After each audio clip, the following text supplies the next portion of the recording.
1. I was closing tonight. Had a four-top come in 30 minutes before closing. Kitchen is cleaning everything as it was slow the whole night. Would you like to go to the bar? We will be closing in 30 minutes, last call, I told them with a smile. Can we order food? Replies a college girl with fake lashes in her rude tone. Red flag, they would be trouble. I sit them down, bring waters, being polite, all while I close and explain some new things to my trainee. She was shadowing and behind my back the whole time, note that. I come back. They say they want 3 pizzas, 1 pasta. I say the order back, no reply. Assume it is fine. Trainee copied the order too. I come back to the screen, put in the order. Oops, we're out of pasta. I come back and let the other girl at the table know we're out of pasta. But the 3 pizzas they ordered should be enough for 4 of them. They all heard me, no replies. Okay, just cancel the pasta. Done. Bring their food, they look confused.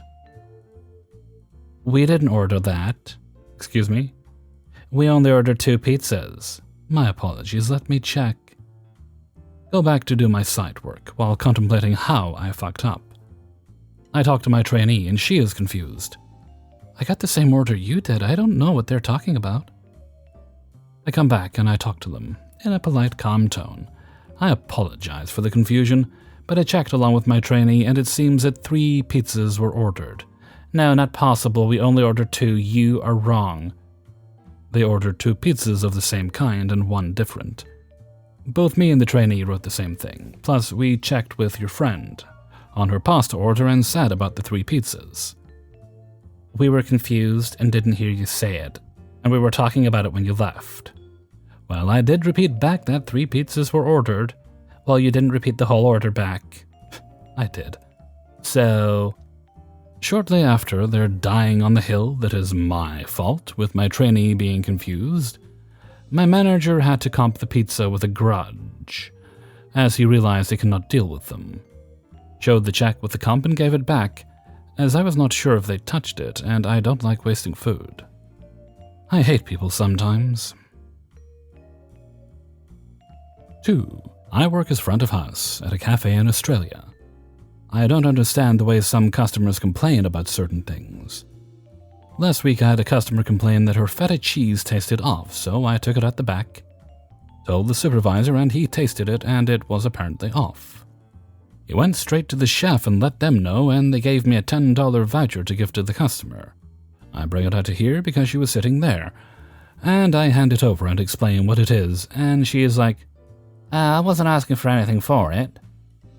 Then she gets up and leaves, only after receiving the voucher. Another lady would just straight up not tell me what she wanted. She got some food, and the first thing she did was complain about the portion decreasing and the price increasing. I knew that was, and always had been, the standard portion size, and that prices hadn't increased in about 1.5 years. She continued saying that they had, and the conversation went back and forth, until I asked her if she would like me to get my manager, the big boss, for her. She spoke to the manager, and she just rolled her eyes and said bring it to the kitchen and ask them to make a bigger portion. It turned out that she was comparing the current prices to prices almost 4 years ago, despite telling me that the prices had gone up recently. Had a guy also grab my arm while I was walking with food and asked to speak to me. I told him I had to deliver the first food, and he wasn't too happy with that. Anyways, I came back and he said that the meal was horrible, but that he ate it anyways because he was hungry. I told him that since he had already eaten it, that I couldn't do anything about it, but that if he had said something earlier, that I could have had it remade for him. He was very unimpressed with that answer and started complaining about things that I, as the server, have no control over. I asked him what he would like to fix it, and he said nothing, but the look on his face was like he was expecting something, but he didn't ask. So after about 5 minutes more sitting there, he got up and left very upset looking. What I'm saying is, if you, as a customer, are making a complaint, then tell the server what you want. Do you want money back? Do you want a voucher? Would you like it remade? We are here to help you, just tell us. I'm not new to this industry, but this place is slightly higher end than my previous job, so that may have had something to do with it. Does anyone else have this issue? It's getting frustrating. 3. So lunchtime. A trio of elderly folks, let's say upper 60s, sit down in my section. During my greet, I learn that they are friends who haven't seen each other in some time and want to take their time. No rushing, please. No drinks at this time other than the waters that's naturally included. I let them chit-chat for about 10 minutes, and they order their appetizers. I smile, tell them I'll get those right in, and ask, "Is there anything else I might bring you right now?" This is a phrase I say more than anything else. After a dozen years in the industry, there's nothing that gets my rhythm off faster than a table nickel-and-diming you with countless small requests every time you hit the table. "No, we're good." "Great," I say, and go off to do just that. Run food, do things with other guests. You know, what you do. All the while keeping an eye on the window so I can grab their apps as soon as they come up, which they do in the appropriate amount of time. Now, the way our restaurant is set up is that there is a very clear in and out door for the kitchen. Upsetting that flow can and has resulted in collisions both painful and messy, so when possible, people follow the flow of traffic. This guest table is such that after leaving the kitchen, I have to pass them with their tray. To get the tray jack nearest them, we don't bring the jack table side, we just drop trays in the jack station and hand deliver from there. So I'm carrying their tray of appetizers, a couple of dishes, and walk right past them to get to the jack so I can deliver their food when they stop me. Excuse me, we need a glass of wine." "No, you do not," I think to myself, and in no way say out loud. Instead, I smile and say, "Of course, what would you like?" Tray still being held high, as you do. The elderliest of the trio says, "Oh, I just do you have a Pinot?" Oh no, this isn't going to be simple. "I'll have a glass of the 92 Shut Up Picard that I saw when I looked over the wine list earlier." Conversation, is it? "Of course, we have Pinot. Do you need a Pinot Grigio or a Pinot Noir?" Please don't answer the way I think you're going to answer. "Oh, I don't know that I know the difference. Fuck." Seriously, this couldn't have waited 15 seconds? Smile, Zoe, always smile. Well, one is white, and one is red. "Oh, I'll have the white one. Phew." Great, the Pinot Grigio it is. We have 2 Pinot Grigios by the glass. I could just pick one for her and she'd never know she even had a choice. And the tray of food, well, even though it is light, was starting to get heavy. So I did what any sane server would do in my position. Will that be the Beranti or the Mezzacarona? Idiot. "Excuse me?" "We have 2 Pinot Grigios, Beranti and Mezzacarona. Do you have a preference?" Why am I still holding this tray? "Oh, I don't know. What's the difference?" "About $4. One is a little more fruit-driven and the other is a little more complex. Both are relatively inexpensive and really have very little discernible difference. Those that can tell the difference get a bottle of better stuff and cork what they don't finish." Do you want your food? Because in a very short period of time, you will have it. You can deliberate in your head for the mere seconds it will take me to set down this tray and bring you your apps. "Just bring her the cheapest," chimes in the friend who must have deduced that the food I was carrying and moments away from delivering was, in fact, theirs and rapidly losing heat. "Yeah, I probably couldn't tell the difference anyway." I knew that. Of course, I knew that. You didn't know the difference between Noir and Grigio. Why would you possibly know the difference here? Not being sobby, just... If you cared, you'd know. You'd know. And it's fine if you don't care. Get the cheap stuff. It's already an upsell from the just water you ordered at my greet. I just want to set down this now 300-ton tray and bring you the food that you ordered and pray that it's still hot enough to enjoy. Will do. I then walk 10 feet, put down the tray, and deliver their food to them. Ring in the wine, and...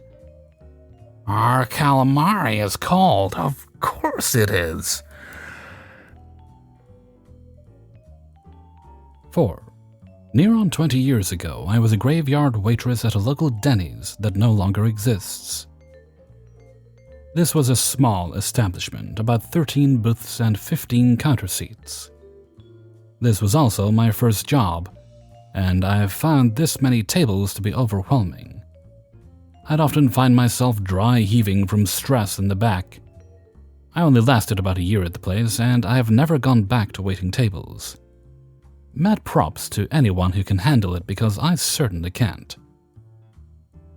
The town had 2 Denny's at the time, a larger one with a dark green interior, and ours that was affectionately referred to as the Denny's that time forgot, with its chrome walls and purple booths.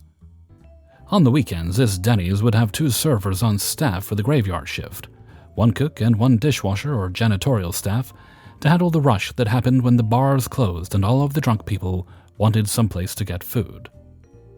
Weeknights were different. Weeknights were usually 1 server and the cook after about 11 p.m. This made legally taking breaks difficult for the cooks, as they didn't have anyone to relieve them for their breaks once the manager went home. I certainly wasn't going to hop on the line and try to cook food. The night in question, Ben was the cook on shift with me. Ben was a man of about 55 or 60 to my 19 years of age. He was a portly man with gray, unkempt hair, bushy eyebrows, and a loud voice. Ben's uniform was perpetually dirty, his shirt untucked, and was in every way a walking Denny's violation. I think the management cut him some slack because Ben lived with his girlfriend and their cat inside of their car, and that made grooming a little difficult for him. His girlfriend was about 100 pounds overweight, had rotted teeth, and no job. I suspect strongly that drugs were in play with her situation, but I never pressed for details. Ben was generally a nice person, but he wasn't a great co-worker. He felt little need to rush to get food out to customers. The food he did put out was often just slovenly thrown together with little care, so that customers eyed it warily. And he had no qualms with complaining loudly about his job to other co-workers, which would be fine if the kitchen wasn't visible to the customers and they couldn't see and hear everything that he said. So this night the manager's gone home. It's about 3 a.m., and Ben hasn't taken his break yet. The restaurant is empty, and I am in side work hell, taking apart machines and cleaning them, refilling the salt and pepper, marrying the ketchup, you know. The bitch work that the other shifts don't really have time for. Ben comes out of the kitchen and lets me know that he's going on break. But he's going to just sit in his home on wheels in the parking lot with his girlfriend, and if he sees anyone come in, he'll come back in and cook. Illegal, but pretty much how it went every time Ben and I worked together. No big deal, business as usual.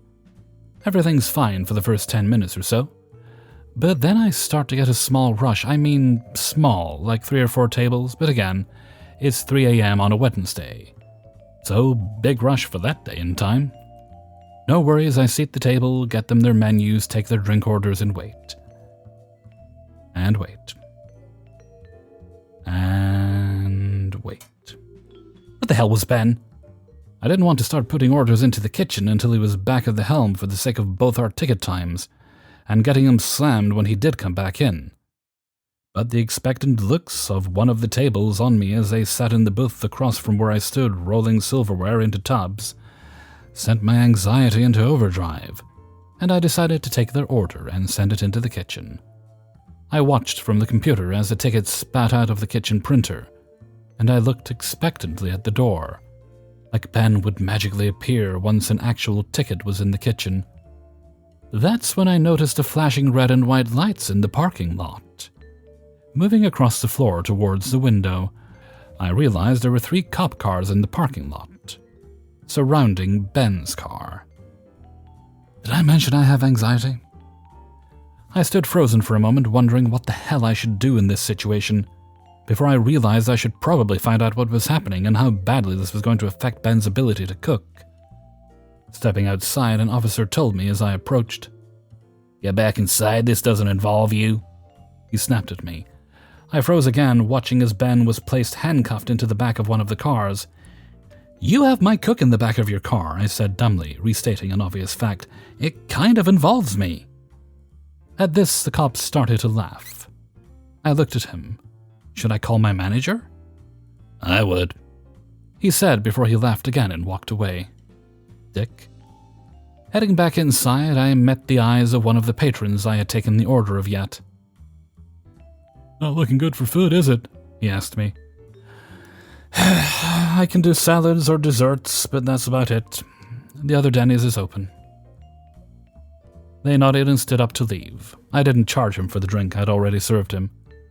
Heading to the register, I searched for the manager's phone number and made a call I didn't want to make to the general manager, Mike. Mike was a 400-pound man in his mid-40s, and while he and I generally got along great, I wasn't looking forward to waking him up to let him know that I was alone in the restaurant with customers. He let out a groggy, "Hello?" after a couple of rings.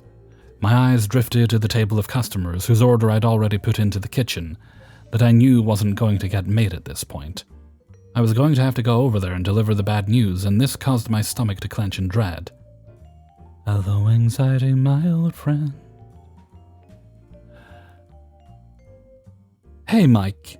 It's Danica," I said as calmly as I could. So? Ben just got arrested, and I'm alone in the restaurant, and there's customers here, and I really don't know what I'm supposed to be doing right now." "Are you joking?" he asked me. I thought about that. Would someone make this phone call to their general manager at 3 a.m. as a joke? Seemed like a good way to get fired.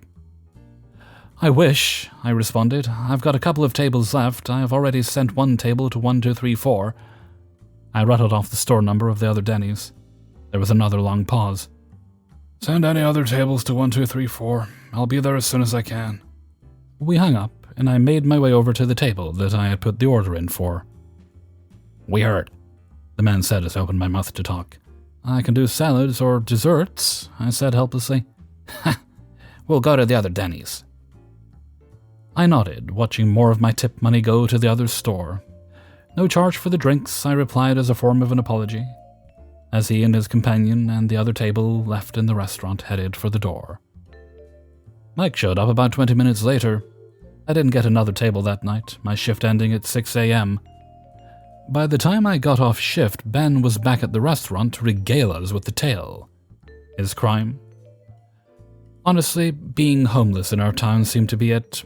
Bored cops on a slow night decided to harass the homeless couple in the Denny's parking lot. They found a prescription pill bottle in his car, his prescription pill bottle, and arrested him for it. No charges filed, no real reason for it. Just another slow night at Denny's. 5. So I work at a sports bar, and Sunday nights we are packed. We usually get about 6 servers and bartender coming in for the PM shift, but 2 of the waiters didn't come in. We got to a point where it was a 45-minute wait backed up with an average of 7 parties waiting at once. The greeter position at my job encompasses cashiering, hosting, and bagging takeout. I was assigned to hosting, while the other 2 greeters were on cashiering and takeout respectively. I had a very nicely organized wait list with all of their information, assigned tables and servers for when we cleared up, and was in contact with every one of the servers frequently to know where we can seat the next party.